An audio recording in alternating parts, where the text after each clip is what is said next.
স্বর্ণের দোকানে গেলে কিন্তু মাথাটা একদমই ঘুরে যায়। কি কারণে ঘুরে জানেন? মনে হয় যে সব কিছুই নিয়ে নিই। এত সুন্দর, সুন্দর কালেকশন। চুড়ি বলেন, আংটি বলেন সব কিছুই ভালো লাগে স্বর্ণের জিনিস। ওইদিন আমি আর ফারিয়া ২ জন মিলে গোল্ডের দোকানে গিয়েছিলাম। আমরা গিয়েছিলাম মালাবারে। কারণ মালাবারে আপনার যদি কোনো গোল্ড এক্সচেঞ্জ করেন, গোল্ডের যেই দামটা সেই দামটাই দেয়। তো আমার ২ টা ব্রেসলেট ছিল। ভাবছিলাম যে অনেকদিন ধরেই ভাবছিলাম যে যাবো, যেয়ে চেঞ্জ করে যেকোনো একটা আনবো। কারণ যেই ২ টা ব্রেসলেট আছে দোনোটাই আমার ছিঁড়ে গিয়েছে, নষ্ট হয়ে গিয়েছে। তো ভাবলাম চেঞ্জ করে নতুন কিছু নিয়ে আসি। তো এর জন্য আমি আর ফারিয়া ঘুরে, ঘুরে দেখছিলাম যে কোনটা নেওয়া যায়। ফারিয়া ওর কিছু দরকারি জিনিস ছিল। তো ও আংটি দেখছিল।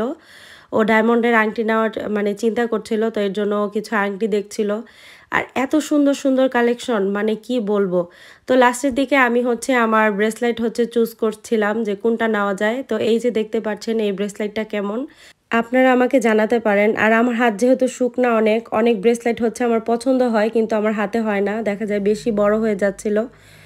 তো এই তো গোল্ডের ব্রেসলেটগুলো আমি দেখছিলাম। অনেকগুলো আমার এক্সচেঞ্জে করব, ওইটার সাথে মিলছিল না গোল্ডের ওজন। এর জন্য আমি লাস্টের দিকে যে ১ম এ যেই ব্রেসলেটটা দেখেছি ওইটাই নিয়েছি। কেমন হয়েছে অবশ্যই জানাবেন। আর এখন তো ভাই এমনিতে শুধু, শুধু গোল্ড কেনা তো মানে সম্ভবই না।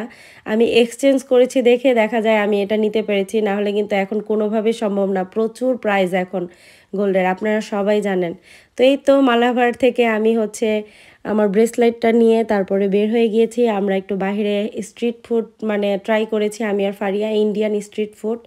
তো আজকের ভিডিওটি আপনাদের কাছে কেমন লেগেছে অবশ্যই জানাবেন। সবাই ভালো থাকবেন, সুস্থ থাকবেন। আল্লাহ হাফেজ।